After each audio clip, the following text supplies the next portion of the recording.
Hi all, welcome back to my channel. നമ്മളിന്ന് നോക്കാൻ പോകുന്നത് 3ാം ക്ലാസ്സിലെ മലയാളം പാഠം 1 കനകച്ചിലങ്കയിൽ വരുന്ന ഒരു ഭാഗമായ താളവും മേളവും കാനനോത്സവം അതാണ് നോക്കുന്നത്. ഈ പാഠത്തിലെ തന്നെ ഇതിന് മുന്നേയുള്ള ഭാഗങ്ങൾ കാണാത്തവർക്കായി മുകളിൽ ടീച്ചർ പ്ലേലിസ്റ്റ് കൊടുത്തേക്കാം, നിങ്ങൾക്ക് കയറി കാണാവുന്നതാണ്. ഒപ്പം ചാനൽ സബ്സ്ക്രൈബ് ചെയ്യാതെ ആരെങ്കിലും കാണുന്നുണ്ടെങ്കിൽ ചാനൽ ഒന്ന് സബ്സ്ക്രൈബ് ചെയ്തേക്കുക, ലൈക്ക് ചെയ്യുക, നിങ്ങളുടെ കൂട്ടുകാരിലേക്ക് ഷെയർ ചെയ്യുക, അതോടൊപ്പം തന്നെ ഹൈപ്പും കൂടി ചെയ്തേക്കുക. നമുക്ക് പാഠഭാഗത്തിലേക്ക് പോകാം. താളവും മേളവും. താളവും ഈണവും നിറഞ്ഞ ഭാഷയാണ് നമ്മുടെ മലയാളം. കഥയിലും കടങ്കഥയിലും നിറഞ്ഞു നിൽക്കുന്ന താളവും ഈണവും നമ്മൾ കണ്ടല്ലോ. നമ്മൾ കഴിഞ്ഞ പാഠഭാഗങ്ങളിൽ പഠിച്ചു അല്ലേ? കഥയ്ക്കും കടങ്കഥയ്ക്കും മാത്രമാണോ ഭംഗിയുള്ളത്? ഒരു ഉത്സവ വിവരണം വായിക്കൂ എന്ന് പറഞ്ഞിട്ടുണ്ട്. നമുക്ക് വായിച്ചു നോക്കിയാലോ. കാനനോത്സവം. കാനനം എന്ന് പറഞ്ഞാൽ കാടാണ്, അപ്പോൾ കാട്ടിലെ ഉത്സവം. കാട്ടിലെ ഉത്സവത്തെ കുറിച്ച് നമുക്ക് വായിച്ചു നോക്കാം. കൊയ്ത്തു കഴിഞ്ഞ വയൽ, അവിടമാകെ നക്ഷത്രത്തരി പോലെ നെന്മണികൾ കൊഴിഞ്ഞു കിടക്കുന്നുണ്ടാവും.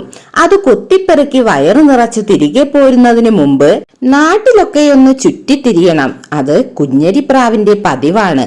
അങ്ങനെ ചുറ്റിത്തിരിയുമ്പോഴാണ് അവൾ കാടരകി LP സ്കൂൾ ഗ്രൗണ്ടിൽ നിന്ന് മൈക്ക് അനൗൺസ്മെന്റ് കേട്ടത്. അവൾ അവിടേക്ക് പറന്നെത്തി. അപ്പോ ആരാണ് കാടരകി LP സ്കൂളിലേക്ക് വന്നത്? കൊയ്ത്തു കഴിഞ്ഞ് അവിടെ നക്ഷത്രത്തരി പോലെ നെന്മണികൾ കിടക്കുന്നതെല്ലാം കൊത്തിപ്പെറുക്കി തിന്ന് വയറ് നിറച്ച് പോരുന്നതിന് മുമ്പ് ആര്? നമ്മുടെ കുഞ്ഞരിപ്രാവ് നാട്ടിലൊക്കെ ഒന്ന് ചുറ്റിത്തിരിഞ്ഞ് കാണാൻ പോയല്ലേ. അപ്പോ അത് പതിവായിട്ട് കുഞ്ഞരിപ്രാവ് ചെയ്യുന്ന കാര്യമാണ്. അങ്ങനെ ചുറ്റിത്തിരിയുമ്പോൾ എന്ത് കണ്ടു? കാടരകി LP സ്കൂൾ ഗ്രൗണ്ടിൽ മൈക്ക് അനൗൺസ്മെന്റ് കേൾക്കുന്നു. എന്താണെന്നറിയാൻ അവൾ അവിടേക്ക് പറന്നെത്തിയല്ലേ. നമുക്ക് ബാക്കി വായിച്ചു നോക്കിയാലോ. ഭക്ഷണപുരയോട് ചേർന്നുള്ള മുത്തശ്ശിപ്ലാവിന്റെ കൊമ്പിൽ ചെന്നിരുന്നു. അവിടെ നിന്ന് നോക്കിയാൽ സ്കൂൾ മുഴുവൻ കാണാം. ഗ്രൗണ്ടിനോട് ചേർന്നുള്ള സ്റ്റേജിൽ നിന്നാണ് അനൗൺസ്മെന്റ്. കുട്ടികൾ തിങ്ങി നിറഞ്ഞ ഗ്രൗണ്ട്, പൂത്ത താഴ്വര പോലെ. അവിടെയാണ് കലോത്സവം. സ്റ്റേജിൽ ലളിതഗാന മത്സരമാണ് നടക്കുന്നത്. ഓരോ പാട്ട് കഴിയുമ്പോഴും കുട്ടികൾ ഒന്നാകെ കൈയടിക്കുന്നു, സന്തോഷസൂചകമായി ആർപ്പു വിളിക്കുന്നു. പാട്ടിന് ശേഷം mono act, mimicry, dance, Oppana, Thiruvathirakali, അങ്ങനെ പലതരം പരിപാടികൾ അരങ്ങേറി. കുട്ടികൾ ആകെ ഉല്ലാസത്തിലാണ്. കുഞ്ഞരിപ്രാവ് ആ പരിപാടികളെല്ലാം കണ്ടു രസിച്ചു. കാട്ടിൽ തിരിച്ചെത്തിയപ്പോഴേക്കും സായാഹ്ന സഭയുടെ സമയമായിരുന്നു. അങ്ങനെ കുഞ്ഞരിപ്രാവ് എന്ത് ചെയ്തു? ആ സ്കൂളിലെ ഭക്ഷണപുരയോട് ചേർന്നുള്ള മുത്തശ്ശിപ്ലാവിന്റെ കൊമ്പിൽ ചെന്നിരുന്ന് അവിടെ എന്താണ് നടക്കുന്നതെന്ന് നോക്കി. അപ്പോഴോ സ്കൂൾ മുഴുവൻ കാണാൻ കഴിഞ്ഞു. സ്കൂളിന്റെ ഗ്രൗണ്ടിൽ എന്താണ് നടക്കുന്നത്? അവിടെ കലോത്സവം നടക്കുകയാണല്ലേ. തിങ്ങി നിറഞ്ഞ കുട്ടികളെ കൊണ്ട് ഗ്രൗണ്ട് പൂത്ത താഴ്വര പോലെ കാണപ്പെട്ടു. അങ്ങനെ സ്റ്റേജിൽ എന്താ നടക്കുന്നത്? ലളിതഗാന മത്സരമാണ്. അങ്ങനെ കുട്ടികളൊക്കെ ഓരോ പാട്ട് കഴിയും തോറും കൈയടിക്കുകയും സന്തോഷസൂചകമായി ആർപ്പ് വിളിക്കുകയും ഒക്കെ ചെയ്യുന്നു. പാട്ടിന് ശേഷം അവിടെ എന്തൊക്കെയാണ് നടക്കുന്നത്? Mono act, mimicry, dance, Oppana, Thiruvathirakali, അങ്ങനെ പലതുമുണ്ട്. ഈ പരിപാടികളെല്ലാം കണ്ടിട്ട് കുഞ്ഞരിപ്രാവ് കാട്ടിൽ തിരിച്ചെത്തി. അപ്പോ സായാഹ്ന സഭയുടെ സമയമായിരുന്നു. അപ്പൊ ഇത് മിക്കവാറും കുഞ്ഞരിപ്രാവ് സഭയിൽ അവതരിപ്പിച്ച് കാണുമല്ലേ. നമുക്ക് നോക്കാം. നമുക്ക് അടുത്ത പേജ് വായിക്കാം. കാട്ടുചോലയുടെ വക്കത്തുള്ള വിശാലമായ കറുകപ്പുൽ മൈതാനത്തിലാണ് സകല കാട്ടുജീവികളും പങ്കെടുക്കുന്ന സഭ ചേരുക. കാട്ടുരാജാവായ സൂചിക്കൊമ്പന്റെ കൽപ്പനയനുസരിച്ച് സകലരും കൃത്യസമയത്തെത്തും. കാട്ടുപ്രതിജ്ഞയും വാർത്ത പറയലും രാജന്റെ വിളംബരവും കഴിഞ്ഞാൽ പ്രജകൾക്കുള്ള അഭിപ്രായ പ്രകടനത്തിന്റെ സമയമാണ്. അപ്പോൾ കുഞ്ഞരിപ്രാവ് പതിയെ പറഞ്ഞു, നമ്മുടെ കാട്ടിലും കലോത്സവം നടത്തണം മഹാരാജൻ. അതൊക്കെ വേണോ കുഞ്ഞിപ്പെണ്ണെ? രാജാവ് നെറ്റി ചുളിച്ചു. ശരിയാ, അതൊക്കെ വലിയ പൊല്ലാപ്പാണ് മഹാരാജൻ, മുയലച്ചൻ തൊഴുകയോടെ പറഞ്ഞു. വേണ്ട വേണ്ട, അതൊന്നും വേണ്ട. ഇവൾ ഓരോന്നിങ്ങനെ കൊണ്ടുവരും. മനുഷ്യരുടെ ഓരോരോ കോമാളിത്തരങ്ങൾ, കരടിക്കുട്ടൻ തറപ്പിച്ചു പറഞ്ഞു. അപ്പോൾ എവിടെയാണ് മൃഗങ്ങൾ സഭ കൂടുന്നത്? സായാഹ്ന സഭ കൂടുന്നത് കറുകപ്പുൽ മൈതാനത്തിലാണല്ലേ. കാട്ടുരാജാവാരാണ്? സൂചിക്കൊമ്പൻ, ആനയാണ്. ആ സൂചിക്കൊമ്പന്റെ കൽപ്പന അനുസരിച്ചാണ് കാട്ടുപ്രതിജ്ഞയും വാർത്ത പറയലും വിളംബരവും ഒക്കെ കഴിഞ്ഞിട്ട് എല്ലാവർക്കും അവരവരുടെ അഭിപ്രായം പറയാം. ആ സമയത്ത് കുഞ്ഞരിപ്രാവ് നമ്മുടെ കാട്ടിലും കലോത്സവം നടത്തണമെന്ന് പറഞ്ഞു.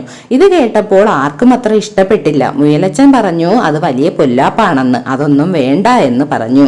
പിന്നെയോ ആ കരടിക്കുട്ടനും പറഞ്ഞു അതൊക്കെ മനുഷ്യരുടെ ഓരോരോ കോമാളിത്തരങ്ങളാണ്, അതൊന്നും വേണ്ട എന്ന്. അങ്ങനെ ഓരോരുത്തരും അവരുടെ അഭിപ്രായങ്ങൾ പറഞ്ഞപ്പോൾ രാജൻ പറഞ്ഞു, സൈലൻസ് സൈലൻസ്. അല്ല കുഞ്ഞരിപ്രാവേ, എന്താണ് ഈ കലോത്സവം? നീയൊന്നു പറ, മഹാരാജാവ് കൽപ്പിച്ചു. താൻ കണ്ട കലോത്സവത്തെപ്പറ്റി കുഞ്ഞരിപ്രാവ് വിശദമായി പറഞ്ഞു. നമ്മുടെ കാട്ടിൽ എല്ലാവരും കലാവാസനയുള്ളവരാണ്. അവരെല്ലാം ചേർന്നുള്ള കലോത്സവം വേണം രാജൻ, മന്ത്രി മയിലമ്മ വ്യക്തമാക്കി. പ്രജകളുടെ ഒത്തൊരുമയ്ക്കും സന്തോഷത്തിനും അത്തരം പരിപാടികൾ നല്ലതാണ്. കുയിലമ്മ മന്ത്രിയെ പിന്താങ്ങി. ഇതൊക്കെ കേട്ടിട്ട് രാജാവ് എന്തു പറഞ്ഞു? കലോത്സവത്തെ പറ്റി പറയാൻ കുഞ്ഞരിപ്രാവിനോട് പറഞ്ഞു അല്ലേ. കാട്ടിൽ എല്ലാവരും കലാവാസനയുള്ളവരാണ്, അതുകൊണ്ട് കാട്ടിലും കലോത്സവം നടത്തണമെന്ന് നമ്മുടെ മന്ത്രിയായ മയിലമ്മയും പറഞ്ഞു. മന്ത്രിയുടെ അഭിപ്രായത്തെ പിന്താങ്ങി കുയിലമ്മയും എന്തു പറഞ്ഞു? പ്രജകളുടെ ഒത്തൊരുമയ്ക്കും സന്തോഷത്തിനും അത്തരം പരിപാടികൾ നല്ലതാണ് എന്ന് പറഞ്ഞു. പിന്നെ എന്ത് സംഭവിച്ചു കാണും? നമുക്ക് വായിക്കാം. കാട്ടുകായികോത്സവം പോലെ ഇതും നമുക്ക് നടത്താവുന്നതാണ്, സുന്ദരി കാക്ക പറഞ്ഞു. കലാമേളയിൽ എന്തെല്ലാം ഇനങ്ങൾ വേണം? കുഞ്ഞിക്കുറുക്കൻ തിരക്ക് കൂട്ടി. പാട്ട്, നൃത്തം, കൂവൽ, കുറുകൽ, ഓരിയിടൽ, ഫാഷൻ ഷോ, ഡിസ്കോ, മിമിക്രി, നിർദ്ദേശങ്ങളുടെ നീണ്ട നിര തന്നെയുണ്ടായി. എന്നാണ് കാനനോത്സവം നടത്തേണ്ടത്? രാജാവും ഉത്സാഹത്തിലായി. എന്തിനാ വൈകിക്കുന്നത് മഹാരാജൻ? വരുന്ന സംഗീത ദിനത്തിലാവട്ടെ, കരുത്തൻ പരുന്ത് നിർദ്ദേശിച്ചു. കുഞ്ഞിക്കുരുവി കലാമേളയുടെ അധ്യക്ഷത വഹിക്കും, ചിന്നക്കുയിൽ കൺവീനറും.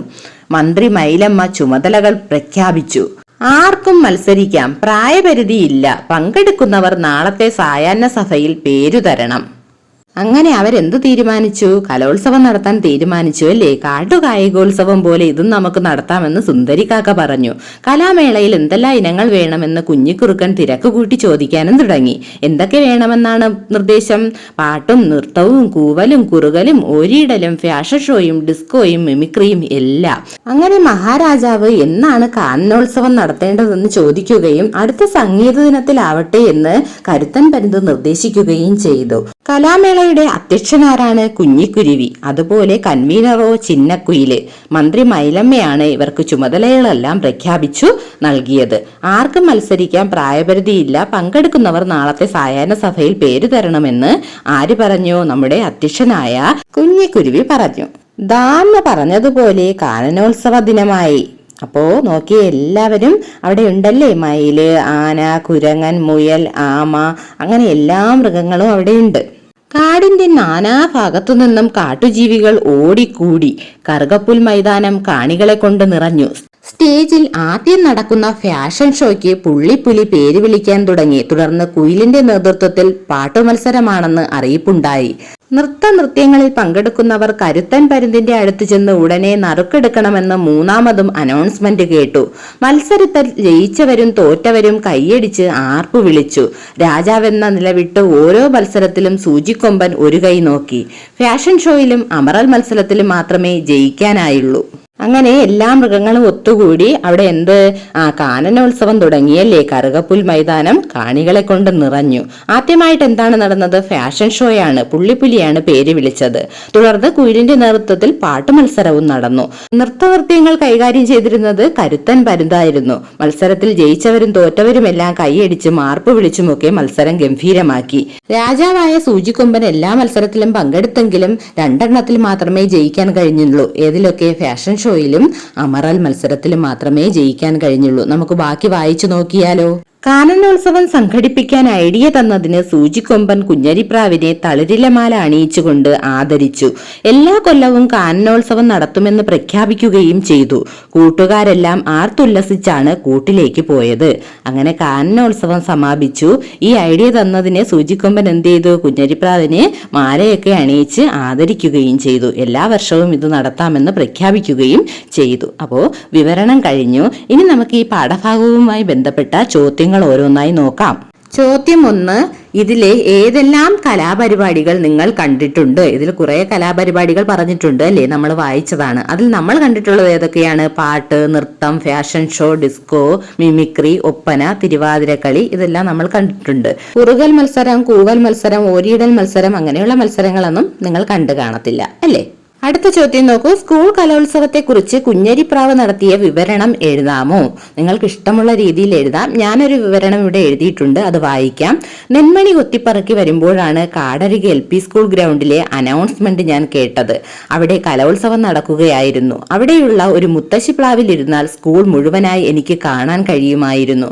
ഗ്രൗണ്ടിൽ കുട്ടികൾ തിങ്ങി നിറഞ്ഞു നിൽക്കുന്നുണ്ടായിരുന്നു. ലളിതഗാന മത്സരമാണ് ആദ്യം നടന്നത്. സ്കൂൾ കലോത്സവം തകൃതിയായി നടക്കുകയാണ്. പല ക്ലാസ്സുകളിൽ നിന്നും കുട്ടികൾ പല പല പ്രോഗ്രാമുകൾ നടത്തുന്നുണ്ട്. ഓട്ട മത്സരം, ലളിതഗാനം, mimicry, mono act, dance, Oppana, Thiruvathira, സംഘഗാനം എന്നീ പ്രോഗ്രാമുകൾ വിവിധ സ്റ്റേജുകളിൽ നടക്കുകയാണ്. ഓരോ പരിപാടിക്ക് ശേഷവും കുട്ടികൾ കൈയടിച്ച് ആർപ്പ് വിളിക്കുന്നുണ്ടായിരുന്നു. നിങ്ങൾക്ക് ഇഷ്ടമുള്ള പോലെ ഇത് മാറ്റി എഴുതാവുന്നതാണ്. അടുത്ത ചോദ്യം നോക്കൂ. കാട്ടിലെ കൂട്ടുകാർക്ക് മാത്രം പങ്കെടുക്കാൻ കഴിയുന്ന ഏതെങ്കിലും പുതിയ ഇനങ്ങൾ നിർദ്ദേശിക്കാമോ? അപ്പോൾ ഇതിലുള്ള ഇനങ്ങളല്ലാതെ കുറച്ചിനങ്ങൾ കൂടി നമുക്ക് പറയാം. സുന്ദരിക്ക് പൊട്ടുതൊടൽ, ഓട്ട മത്സരം, തവളച്ചാട്ടം, മരം കയറൽ, ഇഴയൽ മത്സരം, അമറൽ മത്സരം, കൂവൽ മത്സരം, മരഞ്ചാട്ട മത്സരം, നീന്തൽ മത്സരം, ഓരിയിടൽ മത്സരം, പറക്കൽ മത്സരം. ടെക്സ്റ്റ് ബുക്കിലുള്ളതും കുറെ കൂടി നിങ്ങൾ കണ്ടെത്തി എഴുതാവുന്നതാണ്. അടുത്ത ചോദ്യം നോക്കൂ. പാഠഭാഗത്ത് ചില മത്സര ഇനങ്ങളുടെ പേരുണ്ട്. മറ്റു ചില മത്സര ഇനങ്ങൾ നാം കണ്ടെത്തി. ഇവയെല്ലാം അക്ഷരമാലാ ക്രമത്തിൽ എഴുതി വയ്ക്കൂ. ഓരോ ഇനത്തിലും പങ്കെടുക്കേണ്ട ജീവികൾ ഏതെല്ലാം എന്നുകൂടി അതോടൊപ്പം എഴുതൂ എന്ന് പറഞ്ഞിട്ടുണ്ട്. അപ്പോൾ പാഠഭാഗത്ത് മത്സര ഇനങ്ങൾ ഉണ്ട്, അത് നമ്മൾ കണ്ടതാണ് ഏതൊക്കെയാണെന്ന്. അതുപോലെ നമ്മൾ കുറച്ചല്ലാതെയും എഴുതി. അതെല്ലാം നമുക്കൊന്ന് ക്രമത്തിൽ അക്ഷരമാലാ ക്രമത്തിൽ എഴുതാം. അമറൽ മത്സരം സിംഹം, ആന, പുലി, കരടി, ചീറ്റ, കടുവ. ഓരിയിടൽ മത്സരം കുറുക്കൻ, ചെന്നായ, നായ. അടുത്തത് കുറുകൽ മത്സരം പ്രാവ്, പരുന്ത്, തത്ത. കൂവൽ മത്സരം കുറുക്കൻ, ചെന്നായ, നായ, കുയിൽ, പൂവൻകോഴി. ചിഹ്നം വിളി ആനകൾ. നൃത്ത മത്സരം മയിലുകൾ.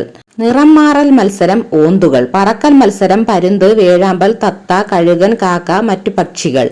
അതുപോലെ ഫാഷൻ ഷോ മത്സരം ഓന്ത്, മയിൽ, പൂമ്പാറ്റകൾ, മറ്റു പക്ഷികൾ. മൂളിപ്പാട്ട് മത്സരം കൊതുക്, ഈച്ച, വണ്ട്, തേനീച്ച. ഇതുപോലെ കൂടുതൽ നിങ്ങൾക്ക് എഴുതി ചേർക്കാവുന്നതാണ്.